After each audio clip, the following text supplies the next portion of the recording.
Hello there. This is a reading for Sagittarius. It's going to be incorporating tarot cards and also a hexagram using the I Ching Oracle. I think that's good for shuffling the cards for now. I might shuffle them a little bit more.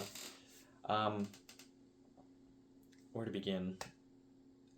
Since I woke up this morning, I knew that today was going to be the day for Sagittarius. Just felt like the right day for y'all. One of the running themes today, despite me having woken up early and, feeling like I'm able to get the tasks that I need to get done, there's this almost drowsy quality to the day. And I feel like it's important to note that, because I feel like it's what's coming through as I'm connecting with your energy right now. And especially even with the hexagram that I drew for you guys today. And I'll get into that a little bit, but there's this sense of kind of sinking into almost like a fugue state, like an in-between state, like not quite asleep, but not awake either. Aware of what's going on, but kind of withdrawn from it and kind of enfolded into, I don't want to use the term darkness, but some sort of blanket that's sort of insulating you from the outside world. And the hexagram that we got today is hexagram number 23, which is actually what I was talking about with my recent post on YouTube when I was talking about this upcoming full moon, because it is relevant to the lunar month that we're in right now, the 9th lunar month. But kind of inherent in this hexagram, and I was connecting with it as I was, tossing the coins and building it up line by line, and kind of being not necessarily assaulted, but confronted with all this yin, very receptive, kind of downward moving energy. All of these lines were yin, and as each one came out, I was just like, yep, that's exactly how I'm feeling right now. Like I was kind of like sinking into a trance as I was building this hexagram up, and it was almost like I was falling asleep as I was, actively tossing the coins and drawing out the lines and everything.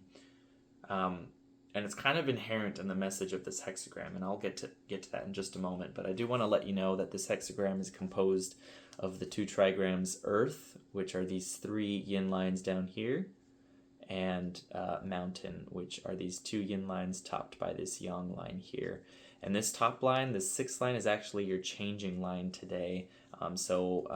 As I read from Benabel Wing's I Ching book, we'll read not only the general oracle for the hexagram, but also the 6th line reading, because I feel like it'll be especially relevant to this reading. I also want to let you know that this hexagram, because of this transforming line, this line is in a state of transitioning into a yin line. So all of these are going to be yin lines as this story progresses for you. And what that would turn this hexagram into is hexagram number 2, which is composed of both trigrams being Earth. Very receptive, kind of connecting with that inner void, resting, nourishing type of energy. Okay, so hexagram 23, and what the oracle has to say is, stay low to the ground and disturb not that which is in turbulence. Forces at large are disintegrating and splitting. Dark undermines the light. And this can be like a literal sense of like the darkness, like, how we're passing the autumnal westward equinox. The sun is descending lower and lower beneath the equatorial plane. So those of us in the northern hemisphere are being confronted with shorter daytime hours. And I don't know about you guys, but I'm very sensitive to that change. So I've already just been like, kind of sinking into, again, that fugue state generally, but especially as I'm connecting to this. The inferior outnumber the superior. Cons outweigh the pros. Move slowly. This is the combat crawl. Opposite limbs move together. Through acceptance and stillness and an unflappable faith in your greatness, your time will come. The mountain rests on the earth, one tall, steep, and lacking a broad foundation. Thus, with an unstable earth, the mountain is on the verge of toppling over. The dark earth is splitting apart the mountain. That's kind of a illustration of this very prominent yin receptive energy kind of overwhelming the singular point of, more expansive, more dynamic and active yang energy. Even without this line being a transforming line, there's a sense of needing to give in to this stronger feeling of yin. Here is a vision of the iconoclast, a challenger of orthodoxy, a destroyer of falsities that have become canonical and conventional. There are disadvantages to proceeding in your endeavor. Inferior forces with strength in numbers overtake superior forces who are in the minority. Do not act. Respond to the circumstances with stillness and tranquility. Wisdom versus cowardice is often an issue of timing. Being the mountain for now is wisdom, not cowardice. It is not the right time to act. So, embodying stillness, still and careful awareness of what's happening rather than actually participating and actively pursuing things is kind of what that's talking about. When you are the mountain positioned above those who are the earth stationed below you, a volatile condition is the result. Under such volatile conditions, your aim is to preserve your position. Give and yield generously to those below you to appease them and prevent further unrest. Again, another illustration of this more superior yang line at the top being outnumbered by these yin lines at the bottom. Trying to preserve his position up at the top there. His, her, theirs, whatever. Dark yin lines ascend upward to overthrow the final line of yang. Darkness defeats the light. The force is disintegration, one of splitting. This is not a direct means of overthrowing. In the late autumn season, the last few moments before winter arrives, dark creeps slowly from the ground up to consume that which was the light. Your past conduct has developed you into a tall mountain, steep and lacking a broad foundation. You have become too proud of yourself and too arrogant to include those lesser than you in your base. As a result, you now find yourself on the verge of toppling over. For greater strength, the mountain must have a broad foundation as it rises out of the earth. You must always include the lesser in your base and be generous to those in lower positions of support for you. You always want to rule a broad foundation as you ascend upward to become the mountain. For a broad base, you must be generous and benevolent. That is the way to ensure the mountain's tranquility and longevity. Hexagram 23 expresses the decline of prosperity and influence. Discord and splits from within will give rise to a powerful opposition. Political strife is imminent. Obviously, that's not going to be relevant for all of you, but it might be, judging by the time that we're in. But maybe try to break that down to metaphorical or archetypal depiction of what your present circumstances are. Okay, so 6th line. In uneaten fruit, unmanifested fruition, the sage receives a carriage. The sage has swayed public opinion. Adversarial forces splinter the house. A division among the people, differences of opinion, prognostication of an excellent and influential orator and rhetorician. Guo is a general descriptor for fruit and also has the double meaning of the final result or conclusion of the matter. Thus, both meanings are set forth in the 6th line. Its indication as a fruit and its indication as fruition. Likewise, yu also holds dual meaning. There is a literal reference to a carriage or sedan chair and a figurative reference to the populace and court of public opinion. In this context, a few Chinese characters I'm not familiar with, has the negative implication of villains, or more neutrally, adversarial forces. The term takes on a tone of describing miscreants in a direct comparison to the honorable and beneficent sage. The 6th line seems to imply that degeneracy and riot have won out, causing a breakdown of structure, which kind of, to me, connects with the imagery of the hexagram. It almost looks like a crack, doesn't it? like everything's kind of cracking, and then you have like this last little holdout, and there's this sense that it's just about to split apart. And that is absolutely the embodiment of what this hexagram is. The good sage, or Junzi, is either saved by having been transported out of the precarious situation by carriage, or, even if the sage has been defeated by the adversarial forces, when all is said and done, the people realize that the sage was right all along. Interesting. So maybe there's this notion of disagreement with a superior person, whether that's literal or figurative. They're positing ideas that the major consensus don't align with or don't agree with, but in a time of crisis, or after some form of iconoclasm has already taken place to kind of dismantle the position that this person holds, it kind of sinks in that, they were actually trying to tell us, they're trying to warn us before we went down this path. And now that we've gone down this path, we see everything that's gone wrong, and we could have avoided all of this if we had listened to this person that we totally destroyed. So whether that's something that you're kind of watching happening, if we're kind of connecting with that more withdrawn energy, like it's something that's not necessarily happening in your personal life, but it is happening in the society around you, the culture around you, just depending on where you are in the world. Or it's like something that you're actually personally experiencing, like just trying to digest that a little bit. Okay, I got really confused for a moment because the next page was hexagram 24, and it's basically the exact same but in reverse, and I was like, what just happened? I wonder if that's relevant, because that hasn't happened to me going through this before. That would be hexagram 24. So if you're curious, maybe read into that too. Okay, so we're going to move on to the tarot portion of the reading. And right off the bat, look at that. That card's coming out reversed.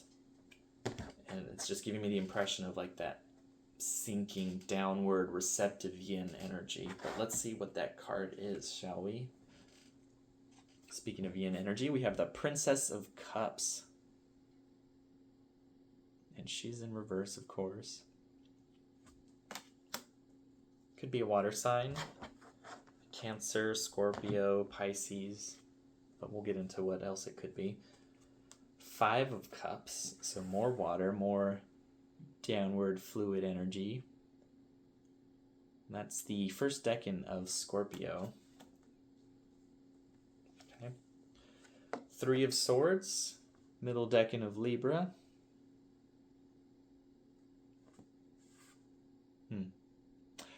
Just wanted to take a moment, because you see it starts as 2 points up here and then works its way down to the center point. It's this downward facing triangle, this downward moving energy.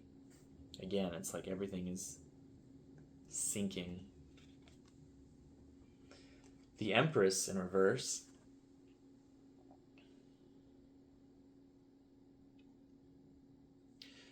This is making me think, well, obviously this is Venus's card, but it's making me think of Venus at the moment, I believe, is in her evening star embodiment, so you can see her after the sun sets. She's also, I believe, still passing through Scorpio, if she hasn't already moved into Sagittarius. I don't think she has at the time of me recording this. I haven't checked today. I think it's been a few days since I've checked. But yeah, it might be relevant to consider the fact that Venus is in evening star position. So after the sun sets or around sunset, if you kind of look in the western sky, you might be able to see her. Maybe something to do with connecting with that is relevant. And it's, as I'm saying that, it's like I'm looking over at this Princess of Cups and I'm saying like it's the same story. I don't know what that means, but we'll get into that. More cups. 8 of Cups. That's the first decan of Pisces. Look at that same notion of downward fluid energy.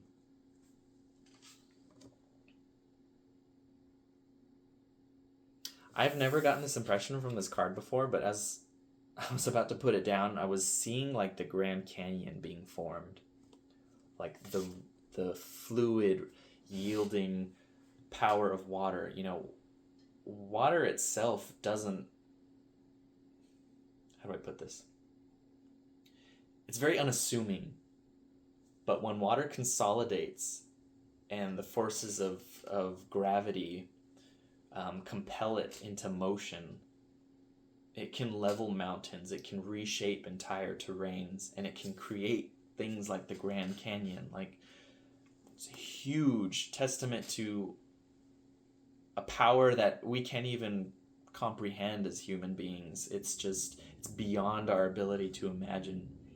Maybe that's not entirely true, but it's beyond our ability to understand it completely.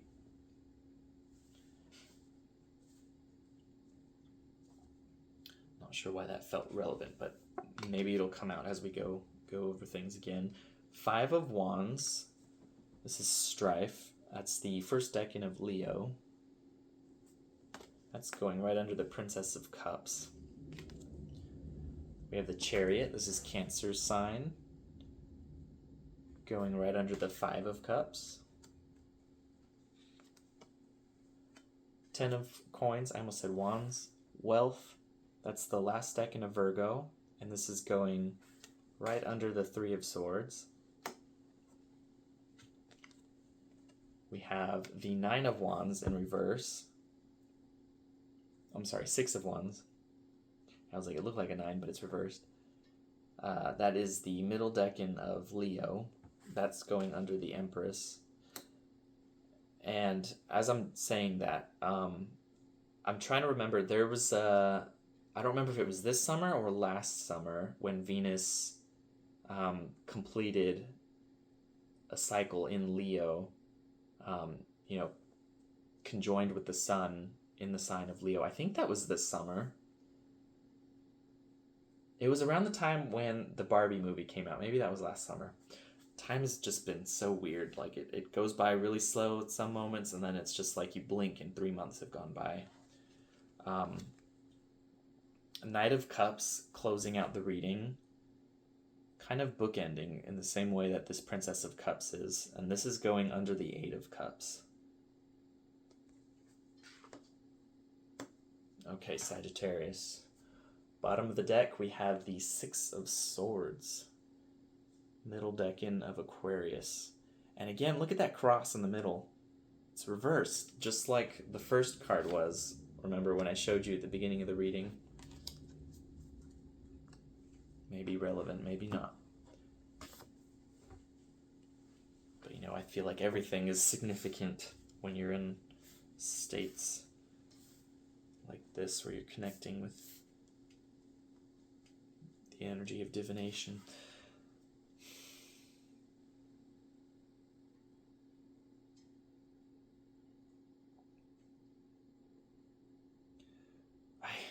Okay, so the image that I'm connecting with first and foremost is somebody. It's still connecting to this Grand Canyon imagery, but it's like somebody is actively climbing out of this canyon, or trying to, but there's like a torrent of water that's just like gushing down the sides of this canyon, and it's like pushing this person back down. And it's like they'll get up a nice distance, and then all of a sudden, a torrent of water comes down and pushes them back further down than they were the first time. So kind of like this notion of taking 2 steps forward, 3 steps back, like being met with reversals at every turn.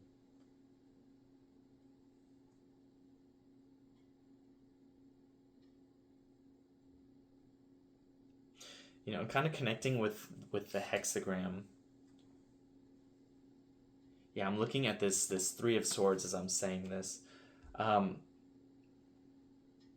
If you're somebody who has taken on a more leadership role in your career, with your career, if you're even if it's not like necessarily management, but you're like starting your own business,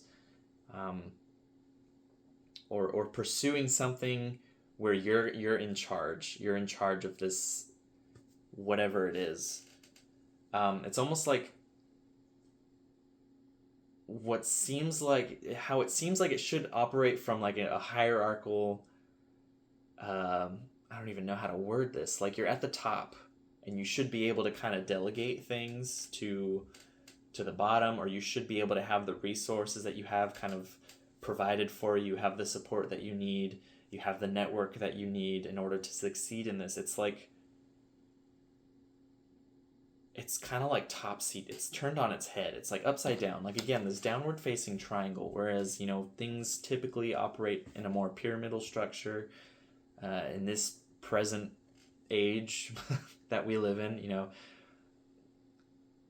it's like everything's kind of turned on its head. And I almost feel like this is the strangest image. It's like a spider web, or like the fabric of space-time, and you're like in this point in the middle, and it's like space-time, that sheet, that web has kind of like sunk down around you. You're like in this low point, and everything and everyone else is kind of like up here, and you can't get out of this canyon. You know, you can't get out of this hole, whatever this is. Yeah, and I don't really get the sense that anybody's really extending any help to you. You know, because as I'm like connecting with this imagery, and I'm looking at this Five of Cups as I'm saying this.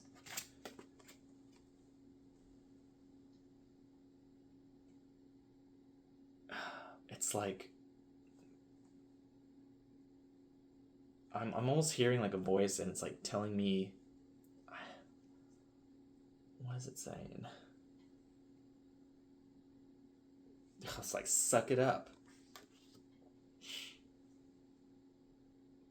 Like, we've all been in that hole too, and we got ourselves out. But it's like, it's dismissive. There's a very tumultuous emotional space that you've been in as a result of being in this hole, so to speak, in this canyon. And you've been deliberately working to improve yourself and to get yourself out of this situation, but you've been met with a lot of setbacks. And not having the support that you need from the people around you, or if you do have that support, it's kind of overshadowed by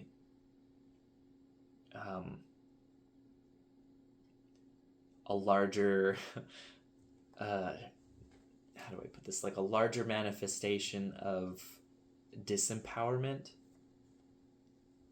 Like, there's more people belittling you, or their voices are louder anyway, than there are people extending a hand to help you.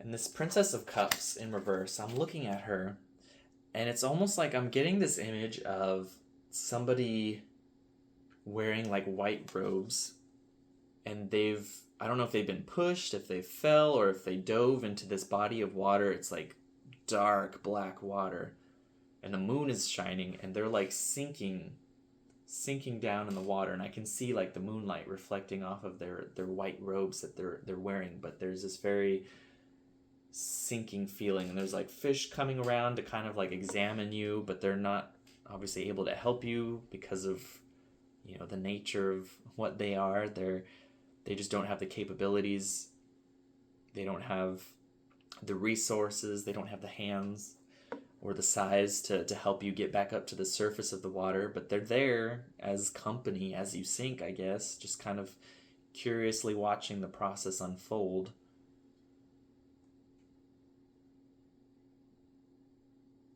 And I'm getting the sense, like, this person that's sinking in the water, they're like looking up at the surface, and there's another face up there. Like, there's somebody, a human being up there who's watching this process and not helping.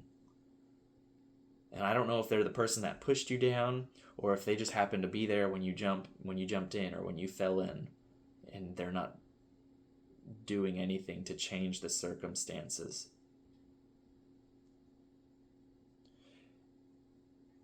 And with this Five of Cups, it's like this figure, this person that's sinking.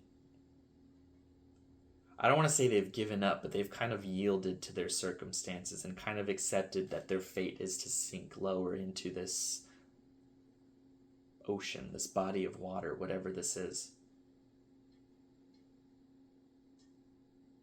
And I'm kind of connecting with like a victim mentality, like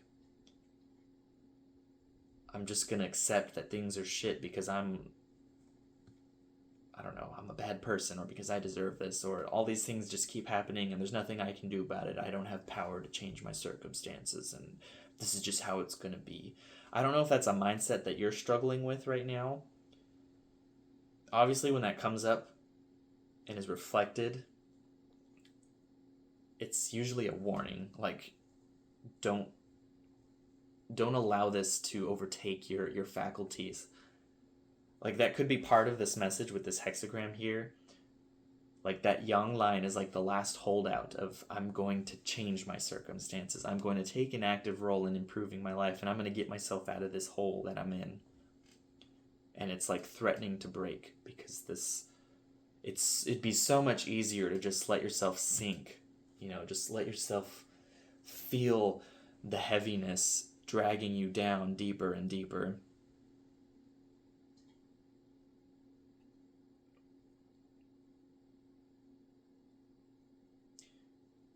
I feel like, obviously with that hexagram, there was an element of like needing to connect with that more receptive, more downward type of energy, however it's manifesting, and kind of using it as a way to spread yourself out and to create a larger base, a larger foundation from which to pull from. Because if you're in touch with your emotional depth, you're in touch with all the deep, dark feelings that nobody wants to look at. You know, that's, you know, I'm looking at the Scorpio symbol in this card. You know, obviously this is that first deck in a Scorpio, and what is Scorpio usually associated with, but with, you know, the deeper emotional realities that can be kind of harsh and uncomfortable and intense that we don't want to acknowledge. Maybe by allowing yourself to go there, you're able to find your ability to navigate through that space, your ability to overcome that space, your ability to use that energy that's like locked away and trapped in those dark depths, and, you know, release it and utilize it for propelling you forward. Because another image I'm getting with this, because the yang line is at the top, obviously there's this more kind of like everything wants to descend, everything wants to move down. There's also like a breakthrough. You know, obviously everything can kind of sink into a hole, but, you know, like a volcano, everything can come out too. Just as, you know, there's an equal potential, I feel.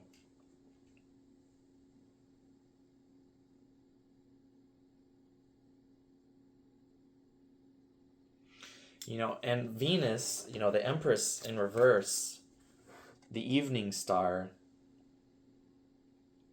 you know, she shines in the darkness. After the sun has set and the stars start to come out, Venus is there looking bright and beautiful. Frankly, I prefer Venus in her evening star position, because it reminds me of walking on the beach after the sun sets and looking up and seeing this bright, beautiful light twinkling in the western sky. You know, it's that sense of hope, that sense of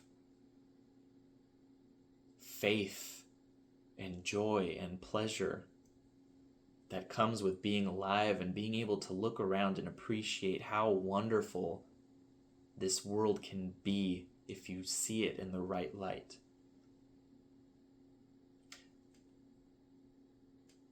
I'll leave it at that.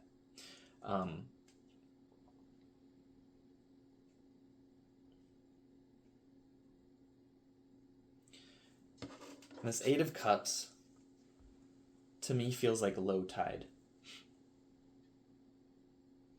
Like being trapped in a tide pool. You know, after the waves have kind of receded and gone further away, and you're just in this little hole, not connected to the rest of the ocean. You're kind of trapped in this little container of water, for however long it takes for the tide to come back in.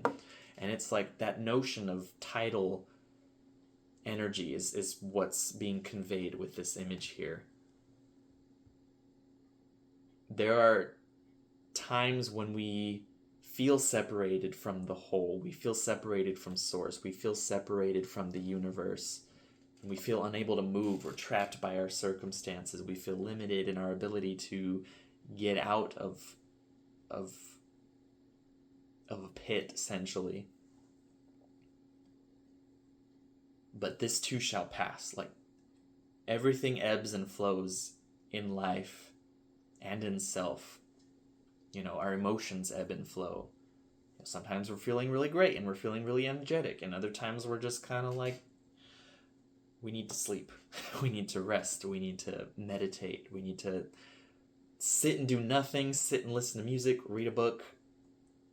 Not gonna interact actively with life at this moment. Like, there's a time and a place for everything, and sometimes maybe that's kind of where you're at right now, is needing to be in a more receptive state. Like, you need sleep, you need to withdraw, you need to go into your little cocoon, make a little pillow fort in your closet or something, like that sort of energy, so that you can have a good cry about things. You can feel into your felt reality and not be distracted by what's happening outside.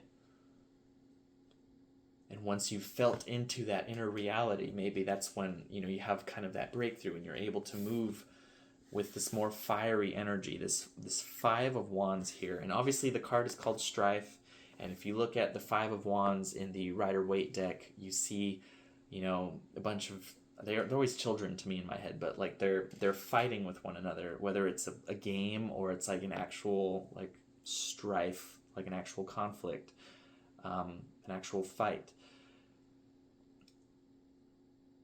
But I'm seeing it more as like an energy of fending off, like an energy of persevering in the face of conflict, in the face of opposition. Like let's say you climb out of this canyon, you climb out of this tide pool, this hole, whatever it is, and as soon as you get up to the rim, there's people there that are like shouting at you and telling you to get back in there. You don't deserve to be up here with the rest of us, but you've exercised your muscles in this struggle, and you're stronger now, and you're more able to defend yourself. You can obviously, you got to engage in this conflict. You have to push out the opposing viewpoints and establish your own self in the world. But it's like, it's hard won. There's challenge, there's strife involved in that process. You have to push through in order to break through.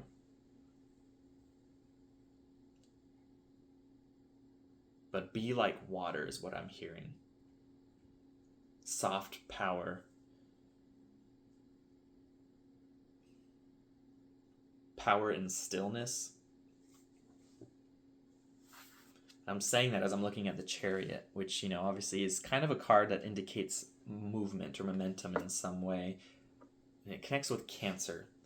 And what is Cancer but the northern solstice? That mathematical point that the sun reaches its maximum, declination above the equatorial plane, for the summer solstice for those of us in the northern hemisphere. At that point, it begins to turn and move back downward. But there's this very cyclical nature. There's this very culminating type of energy. It's the peak, it's the highest, I can look down at the world from my vantage point. I can be that yang line on the top, on top of the world, on top of the mountain. But it's also kind of I don't want to say unsteady, it's shaky, because obviously once you reach the top, where is there to go but down? Like, if you want to retain your position there, you need to make sure that it's heavily supported, literally and figuratively. And I'm looking over at this 10 of coins as I say that. beneath that Three of Wands, there could have been circumstances of loss, fiscal loss, like you've lost money, or you lost an opportunity that was providing you with money and physical security. And maybe that was part of what led you into this hole. Or it was just one of the many things that was kind of coinciding with this period in time that you're in, or that you were in, if you're working your way out of this.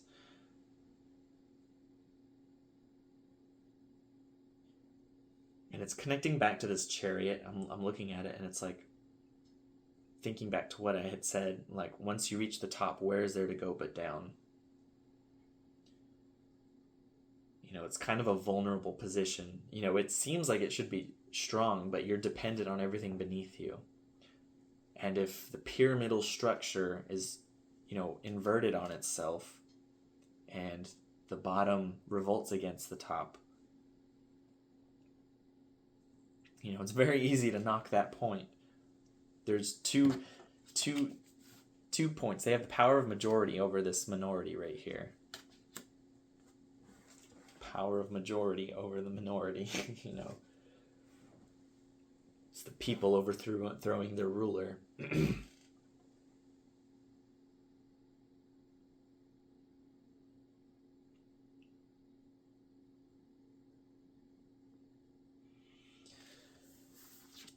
Six of Wands in reverse underneath the Empress. And I know when I put this card down, I was connecting with the Barbie summer Venus cycle. That particular chapter, I'm pretty sure it was last summer, late summer into autumn of 2023.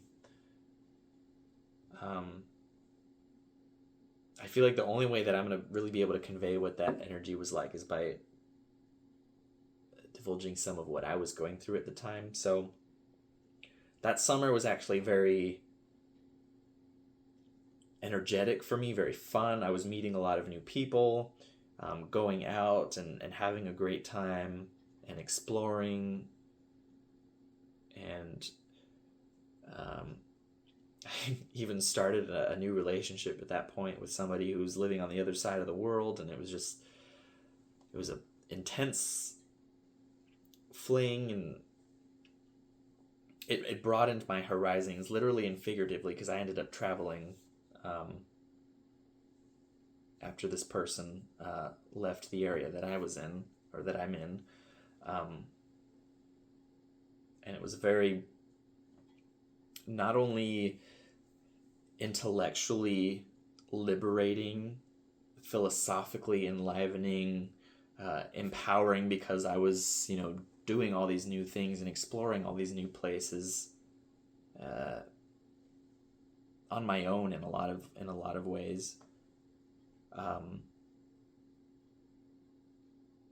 It's like these circumstances forced me out of my shell and into self-empowerment, self-confidence, into a state of being willing to interact and engage with life and explore life and be curious about life and be interested and invested in life.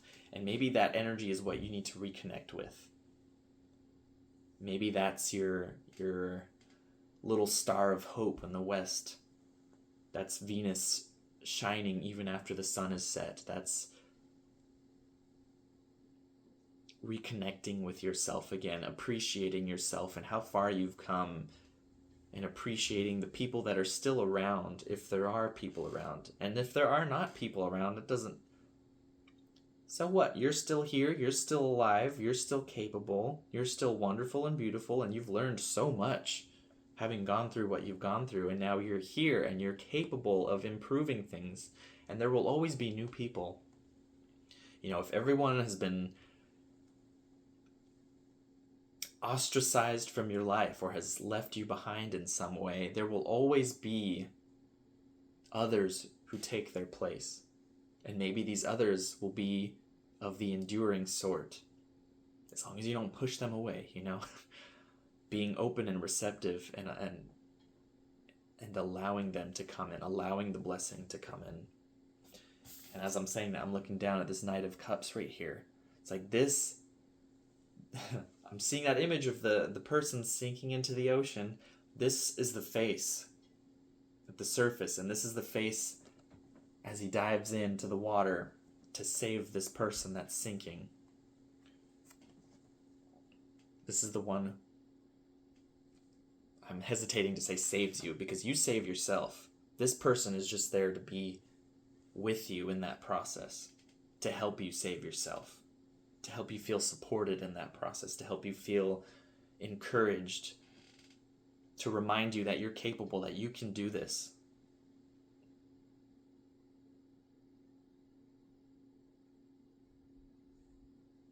It's like an angel coming down, and in that cup is your own heart. Because it's the crab, and that's Cancer. And Cancer is what but the heart?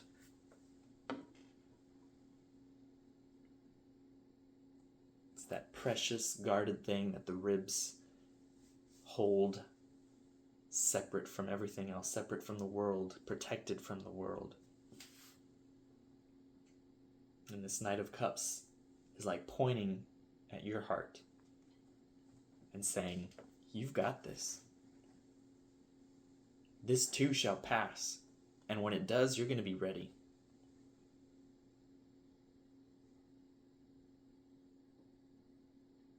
Okay? So, with that being said, I'm going to wish you the best, Sagittarius. I want you to hang in there, and I want you to know that no matter what's going on, there's a time and a place for everything. The tide comes in and the tide goes out.